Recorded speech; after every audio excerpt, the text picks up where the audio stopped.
रोडें बनाना, गड्ढे बनाना, नालियाँ बनाना ये रूटीन के काम है, ये कोई विकास कार्य नहीं है। ये तो मुझे मेरी ड्यूटी है। सबसे पहला मुझे एक स्किल सेंटर बनाना, रुड़की की ड्रेनेज प्लान के लिए डीपीआर बनवानी। खिलाड़ियों में कूट के टैलेंट भरा पड़ा है, लेकिन उनको सरकार से सपोर्ट नहीं मिल रहा है। तो मुझे खेल के लिए कुछ करना है, युवाओं के लिए कुछ करना है। लोग ये कह रहे हैं कि जो ये बीजेपी कार्यक्रम कराती है वो डाइवर्ट करने के लिए, लोगों को डाइवर्ट करने के लिए प्रोपेगेंडा चलाया जा रहा है, लेकिन ये सफल नहीं होने वाला, जनता सब जान रही है। आप इंजीनियर हैं, एक पोटेंशियल है, आप कोई भी पार्टी ज्वाइन करें, आपने बीजेपी ही की ज्वाइन की। मैं अपने परिवार में खुश हूँ, तो मैं निरंतरता ही परिवार में रहना चाहूंगा, इसलिए मैं इस परिवार में। धारा का मामला है या फिर ये बीजेपी विनिंग पार्टी है इसलिए? मैं तो विपक्ष की राजनीति में ज्यादा विश्वास रखने वालों में से हूँ। कांग्रेस सरकार में आए, सपनों में आए, तो उस समय हम आलोचना करेंगे और आलोचना करने में हमें ज्यादा मजा आएगा। तो हम रुड़की में भी पत्रकारिता करते हैं, वहाँ पे एडीबी ने बहुत सारे विकास कार्य किए हैं जो विफल हो रहे हैं, वहाँ पे गड्ढे हो रहे हैं, क्या गड्ढों में कमल खिल पाएगा? लेकिन इस योजना में करप्शन कहीं ना कहीं बहुत ज्यादा हो गया है। ये एक रुड़की के लिए वरदान बन के आया था अधिकारियों द्वारा, या मुझे नहीं पता कौन कौन लोग इसमें लिप्त हैं, उनके द्वारा इसको एक अभिशाप में कन्वर्ट कर दिया गया है। लेकिन इतना ज्यादा विकास कार्य दिख नहीं रहा है। लोग कहते हैं वहाँ पे कोई कमी है क्या भाजपा के नेतृत्व में? चेंज नेचर, परिवर्तन संसार का एक नियम है, चेंज होते रहना चाहिए। इसलिए मैं इस बार 27 के लिए अपनी दावेदारी भी मैं इसलिए पेश कर रहा हूँ। पुष्करधामी जिंदाबाद जिंदाबाद जिंदाबाद।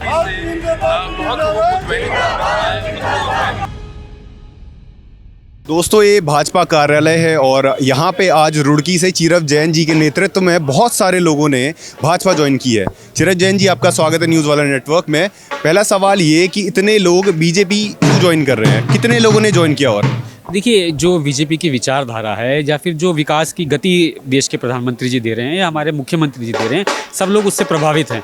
उससे प्रभावित होकर आज सब लोगों ने भारतीय जनता पार्टी ज्वाइन करी है और हम उनका परिवार में स्वागत करते हैं। और कहीं ना कहीं इतने सारे लोगों के आने से परिवार मजबूत होता है, तो हमारा मजबूत अब 27 के लिए बहुत ज़्यादा मजबूत होता जा रहा है डे बाय डे। और 27 में हम लोग तीसरी बार फिर से सरकार बनाने जा रहे हैं। वो तो ज्वाइन कर रहे हैं, उनकी विचारधारा का मामला है, लेकिन आप क्यों ज्वाइन कर रहे हैं? आप इंजीनियर हैं, एक पोटेंशियल है, आप कोई भी पार्टी ज्वाइन करें और जिस हिसाब से आप काम करते हैं तो आप प्रोग्रेस दिखा सकते हैं। कोई भी पार्टी ज्वाइन करे, तो आपने बीजेपी ही की ज्वाइन की। देखिए, इसमें भाई ऐसा होता है कि दो अलग अलग परिवार हैं। मैं इसमें ये नहीं कह रहा हूँ कांग्रेस कोई गलत है या कुछ है, दो अलग अलग परिवार हैं।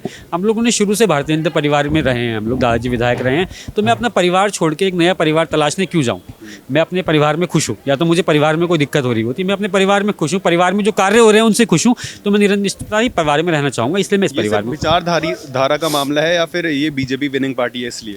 नहीं, हम शुरू से भारतीय जनता पार्टी से रहे हैं और मैं तो चाहता हूँ, देखिए मैं तो विपक्ष की राजनीति में ज़्यादा विश्वास रखने वालों में से हूँ उसमें, क्योंकि आप आलोचना कर सकते हैं। अभी हम सरकार की आलोचना नहीं कर पाते। सरकार, मैंने 100 में से हो सकता है कोई एक दो काम गलत भी करती हो, लेकिन हम आलोचना नहीं कर पाते क्योंकि हम एक पार्टी से बंधे हुए हैं।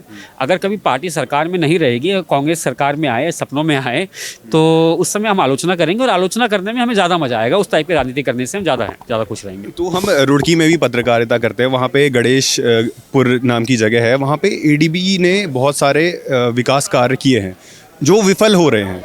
जैसे रोड बन जाती है और कुछ टाइम बाद वो धंस जाती है, वहाँ पे गड्ढे हो रहे हैं, क्या गड्ढों में कमल खिल पाएगा? कीचड़ में कमल खिल पाएगा गड्ढों में? जो ये एडीपी की योजना है, ये मेरे दादाजी 2002 से 12 तक विधायक रहे हैं, उनके कार्यकाल में पास हुई थी, लेकिन 12 में हम लोग चुनाव हार गए थे। तो उसके बाद माननीय प्रदीप बत्रा जी कांग्रेस से चुनाव लड़े थे और वो जीत गए थे। उसके बाद इस योजना को ग्राउंड पे उतारा गया है, लेकिन इस योजना में करप्शन कहीं ना कहीं बहुत ज़्यादा हो गया है। ये एक रुड़की के लिए वरदान बन के आया था, जो रुड़की के लिए अभिशाप बन गया। हम वरदान के रूप में लेके आए थे उसको, लेकिन अधिकारियों द्वारा, या मुझे नहीं पता कौन कौन लोग इसमें लिप्त हैं, उनके द्वारा इसको एक अभिशाप में कन्वर्ट कर दिया गया है। और उस पर मेरे ख्याल विधायक जी ने एफआईआर की दुरखार भी करी है सरकार से कि जो अधिकारियों पे एफआईआर हो। और मेरा एक और विधायक जी से अनुरोध है और सभी सरकारों से भी मेरा अनुरोध यही है कि उसमें मुआवजे भी दिए जाएं। जिनके घर धस रहे हैं उनको जितना उनका नुकसान हो रहा है उतने मुआवजे देना भी सरकार का दायित्व बनता है। तो विधायक जी, आपके माध्यम से यदि विधायक जी मेरी ये बात सुन रहे हो तो उन परिवारों को मुआवजे भी दिलाए जाए। तो रुड़की काफ़ी टाइम से भाजपा के अंडर रहा है, भाजपा के नेतृत्व में भाजपा के विधायक है वहाँ पे, लेकिन इतना ज़्यादा विकास कार्य दिख नहीं रहा है। लोग कहते हैं वहाँ पे, क्योंकि हम तो रिपोर्टिंग करते हैं, तो लोग ऐसा कहते हैं। कोई कमी है क्या भाजपा के नेतृत्व में? देखिए, भाजपा के नेतृत्व में कमी नहीं है। कभी कभी क्या होता है कि जो जनप्रतिनिधि जहाँ से चुना जाता है उसके विजन में कमी हो जाती है, उसकी मेहनत में कमी हो जाती है। इसलिए चेंज नेचर, परिवर्तन संसार का एक नियम है, चेंज होते रहना चाहिए। इसलिए मैं इस बार 27 के लिए अपनी दावेदारी भी मैं इसलिए पेश कर रहा हूँ क्योंकि हमारे जो माननीय विधायक रुड़की से मेरे बड़े भाई प्रदीप बत्रा जी, उनको 3 टेन्योर पूरे हो चुके हैं, तो कहीं ना कहीं वो अपने विजन से रुड़की को जितना दे पाए उन्होंने दे दिया। अब किसी नए को मौका मिलना चाहिए, इस युवाओं को मौका मिलना चाहिए ताकि वो अपने विजन से नया काम कर पाए, नई ऊर्जा से काम कर पाए। इसलिए मैं 2027 में पार्टी से टिकट का आवेदन करूँगा। जैसे मैंने बोला कि आप इंजीनियर भी हैं, पढ़े लिखे हैं और युवा भी हैं और एक बढ़िया विजन के साथ भी हैं।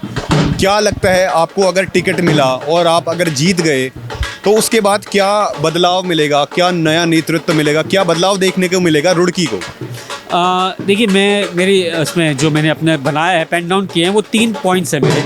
सबसे पहला मुझे एक स्किल सेंटर बनाना है, skill centre focusing on women employment, women employment कि वुमेन जो घर पे बैठी हैं हमारी महिलाएं, उनको कोई स्किल डेवलप हो पाए ताकि उन्हें घर बैठे रोजगार मिल पाए। फर्स्ट। सेकंड, मुझे एक रुड़की की ड्रेनेज प्लान के लिए डीपीआर बनवानी है। डीपीआर ड्रेनेज के लिए डीपीआर वो डीपीआर फिर जनता के सम्मुख रखी जाएगी बिकॉज वो ड्रेनेज प्रॉब्लम ऐसे सॉल्व नहीं होगी। उस डीपीआर में बताया जाएगा कि इसमें इतना अतिक्रमण हो रखा है और आप लोगों को अतिक्रमण छोड़ना पड़ेगा। यदि आप अतिक्रमण छोड़ने के लिए तैयार हैं तो हम इसको इम्प्लीमेंट कर देंगे। और तीसरा है एक स्टेडियम के लिए जगह चिन्हित करना। रुड़की में बहुत टैलेंट है, खिलाड़ियों में कूट के टैलेंट भरा पड़ा है, लेकिन उनको सरकार से सपोर्ट नहीं मिल रहा है। तो मुझे खेल के लिए कुछ करना है, युवाओं के लिए कुछ करना है। तो इन 3 मेरी प्राथमिकता भरे कार्य हैं। बाकी ये रोडे बनाना, गड्ढे बनाना, नालियाँ बनाना, ये रूटीन के काम है। ये मेरी कोई विकास कार्य नहीं है, ये तो मुझे मेरी ड्यूटी है। ये थोड़ी सी छोटी सी दिक्कत है जो आप सॉल्व कर देंगे, उसके बाद आपका विजन शुरू होगा। बिल्कुल। तो आपके विजन में क्या युवाओं के रोजगार के लिए भी कुछ है? जो स्किल सेंटर बनाया जाएगा उसमें फोकसिंग ऑन वुमेन, तो महिलाओं के लिए महिलाओं के लिए रहेगा, पर उसमें रुड़की के जो युवा हैं जो हायर स्टडीज़ नहीं कर पाए, उनमें भी कोई स्किल डेवलप कराई जाएगी और स्किल डेवलप करा के जो आसपास की इंडस्ट्रीज़ हैं उनसे टाई अप करा के उनकी जॉब लगाई जाएगी या कोई ऐसा प्रोडक्ट बनाया जाएगा जो सस्टेनेबल मॉडल पर सेल हो पाए।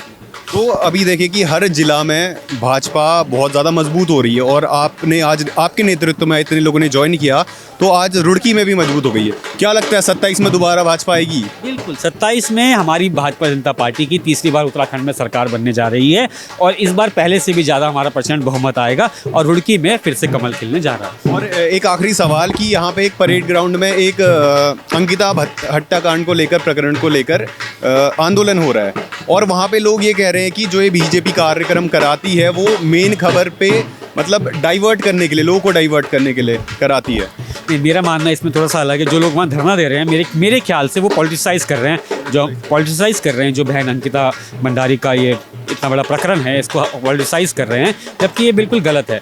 एक बार एक सीएम आवाज़ कूच करने की कोशिश करी गई थी देहरादून में, बहुत बड़ी रैली देखी थी उस दिन मैं उसको जायज़ मानता हूँ। उस दिन तक सीबीआई जांच की संतुष्टि नहीं हुई थी, लेकिन एक बार सीबीआई जांच की संतुष्टि हो गई है, सीबीआई ने एफआईआर दर्ज कर दी है। हाँ भाई, सीबीआई ने जांच की सरकार ने जांच की स्तुति दे दी, सीबीआई जांच कर रही है और जो लोगों को सज़ा मिल गई है जिनको मिलनी चाहिए, सरकार जिन्हें मानती है दोषी, फिर उसके बाद क्यों किया जा रहा है? एक बात और बताना चाहूँगा, इसमें जो सरकार ने एफआईआर दर्ज कराई है वो बहुत टेक्निकल कराई है, वो केवल नए मुद्दों पे कराई है ताकि पुरानी चार्जशीट पे इसका फर्क ना पड़े। तो सरकार ये भी देख रही है कि जो पुराने मुस्लिम जिनको सज़ा मिल चुकी है वो कहीं बचने का रास्ता ना ढूंढ ले इसमें से। तो हमारी सरकार तो हर फील्ड पे काम कर रही है, हर एंगल देख के काम कर रही है, जल्दबाजी में कोई काम नहीं कर रही है। ये इसको पॉलिटिसाइज नहीं करना चाहिए। अगर सीबीआई डिले करे तो आप फिर सड़कों पे उतरिए। आपको क्या लगता है कि ये लोग विरोध कर रहे हैं या फिर कोई पर्टिकुलर पॉलिटिकल पार्टी विरोध कर रही है? प्रोपेगेंडा चलाया जा रहा है। जो पेपर लीक मामला हुआ था उसमें भी प्रोपेगेंडा चलाया गया था, हमारे माननीय सीएम साहब के खिलाफ एक प्रोपेगेंडा, एक टाइप का प्रोपेगेंडा चलाया जा रहा है, लेकिन ये सफल नहीं होने वाला। जनता सब जान रही है और इस बार फिर से माननीय धामी सीएम बनने वाले हैं। तो रुड़की की जनता चेरव जैन जी युवा नेता, इंजीनियर भी हैं और अच्छे विजन के साथ रुड़की को एक नया अपग्रेड देने का काम करेंगे, नया डेवलपमेंट मॉडल देने का काम करेंगे। तो रुड़की के लोगों आपको बहुत कुछ मिलने वाला है अगर भाजपा आती है तो। और ऐसी खबरों के लिए बने रहिए न्यूज़ वाला नेटवर्क के साथ। धन्यवाद।